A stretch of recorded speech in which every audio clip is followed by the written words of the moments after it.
Municipality ఎన్నికలలో భాగంగా యాదగిరిగుట్ట పట్టణ మున్సిపాలిటీలోని 4వ వార్డులో బీఆర్ఎస్ పార్టీ అభ్యర్థి రాచకొండ జ్యోతి శ్రీనివాస్, 11వ వార్డు అభ్యర్థి బాబా గెలుపు కోసం మాజీ ప్రభుత్వ విప్ ఆలేరు, మాజీ ఎమ్మెల్యే, బీఆర్ఎస్ నియోజకవర్గ ఇన్ఛార్జ్ గొంగిడి సునీత మహేందర్ రెడ్డి ఇంటింటి ప్రచారం నిర్వహించారు. మున్సిపాలిటీ ఎన్నికలలో భాగంగా యాదగిరిగుట్ట పట్టణ మున్సిపాలిటీలోని 4వ వార్డులో బీఆర్ఎస్ పార్టీ అభ్యర్థి రాచకొండ జ్యోతి శ్రీనివాస్, బాబా, 11వ వార్డు అభ్యర్థులు గెలుపు కోసం మాజీ ప్రభుత్వ విప్ ఆలేరు ఎమ్మెల్యే, బీఆర్ఎస్ నియోజకవర్గ ఇన్ఛార్జ్ గొంగడి సునీత మహేందర్ రెడ్డి ఇంటింటి ప్రచారం నిర్వహించారు. ఈ సందర్భంగా ఆమె మాట్లాడుతూ బీఆర్ఎస్ ప్రభుత్వంలో అయిన అభివృద్ధి కానీ గత 2 సంవత్సరాల నుంచి కాంగ్రెస్ ప్రభుత్వం అభివృద్ధి శూన్యమని తెలియజేశారు.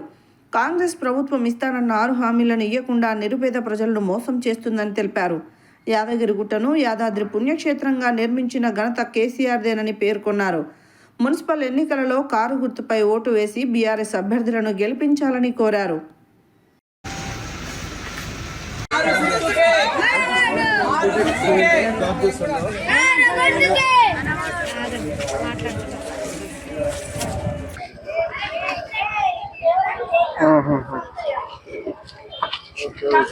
ఇట్లా గుట్టకు వస్తావుగా ఇట్లా అప్పుడు చూడన్నా బాబాని చూడు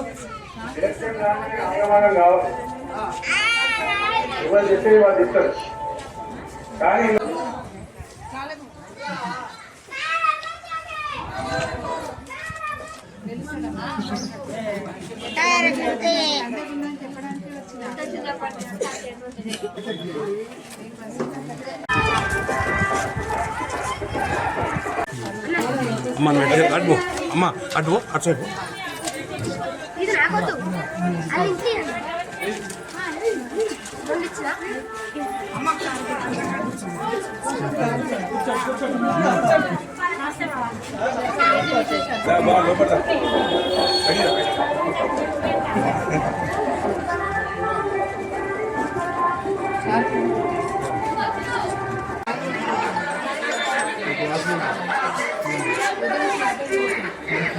ఉన్నారు. ఏం సంగతి అని చెప్పండి. యాదగిరిగుట్ట మున్సిపల్ ఎన్నికల సందర్భంగా ఈరోజు ఉదయం 4వ వార్డులో, ఇప్పుడు 11వ వార్డులో ప్రచారం చేస్తూ ఉన్నాము. యాదగిరిగుట్టలో మంచి స్పందన ఉంది, ప్రజల నుంచి మంచి రిసీవింగ్ ఉంది. అందరు కూడా కారు గుర్తుకి ఓటేస్తామనే మాట చెప్తా ఉన్నారు. కానీ ఇక్కడున్న కాంగ్రెస్ పార్టీ నాయకులు మాత్రం ఓటర్లనే కొనే సంస్కృతి మాత్రమే మాకు తెలుసు, కానీ మా అభ్యర్థులు కూడా కొనే పరిస్థితి తీసుకొచ్చినారు. మొన్నటికి మొన్న 11వ వార్డు అభ్యర్థిని 3 కోట్లు పెట్టి కొన్నట్టుగా మేము వింటున్నాం. ఆ అభ్యర్థి ఈరోజు అత్తాపత్తా లేడు. వాడిని కిడ్నాప్ చేసినారా లేకపోతే ఇంకా తీసుకెళ్ళి పెట్టినారా ఏం అర్థం కావట్లేదు.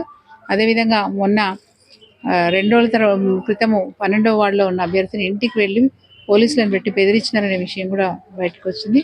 11వ వార్డులో అభ్యర్థిని మరి ముందుగా దుర్గాప్రసాద్ పోటీ చేసిన అందరికీ ప్రచారం జరిగింది. అతను కూడా బాగా ప్రచారం చేసుకున్నాడు. ఆ తదనంతరం అతనికి ప్రైవేట్ స్కూల్ అని చెప్పి బెదిరించి అతన్ని డ్రాప్ అయ్యేలాగా చేసినారు.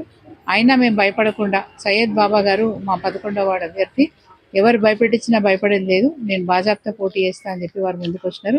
సయ్యద్ బాబా గారు ఈరోజు పోటీలో ఉన్నారు. గతంలో వారు వార్డు మెంబర్గా పనిచేసి ఉన్నారు, మున్సిపల్లో కోఆప్షన్ మెంబర్గా కూడా పనిచేస్తున్నారు. అనుభవం ఉంది కాబట్టి అందరు కూడా అతన్ని రిసీవ్ చేసుకుంటున్నారు.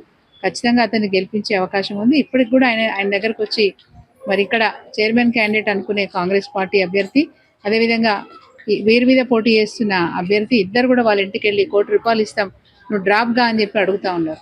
సయ్యద్ బాబా గారు గతంలో కమ్యూనిస్ట్ పార్టీలో పనిచేసిన వ్యక్తి కాబట్టి, తన సిద్ధాంతాన్ని నమ్ముకున్న వ్యక్తి కాబట్టి, నువ్వు ₹1 కోటి కాదు 10 కోట్లు ఇస్తా అన్నా నేను రాను, నేను బాజాప్తా ప్రజల్లో ఉండి కొట్లాడుతా, గెలిచి వస్తా అని చెప్పి ధైర్యంగా చెప్పినాడు. సో బాబా గారు ఖచ్చితంగా మరి కారు గుర్తుతోని గెలిచి వస్తారు. ముఖ్యంగా ఆలేరు, యాదగిరిగుట్ట 2 కూడా ఆలేరు నియోజకవర్గంలో 2 మున్సిపాలిటీలు, అక్కడ 12 వార్డులు, ఇక్కడ 12 వార్డులు. నా 24 వార్డులలో మరి కాంగ్రెస్ పార్టీ ఒక్క మైనారిటీ అభ్యర్థికి కూడా అవకాశం ఇవ్వలేదు.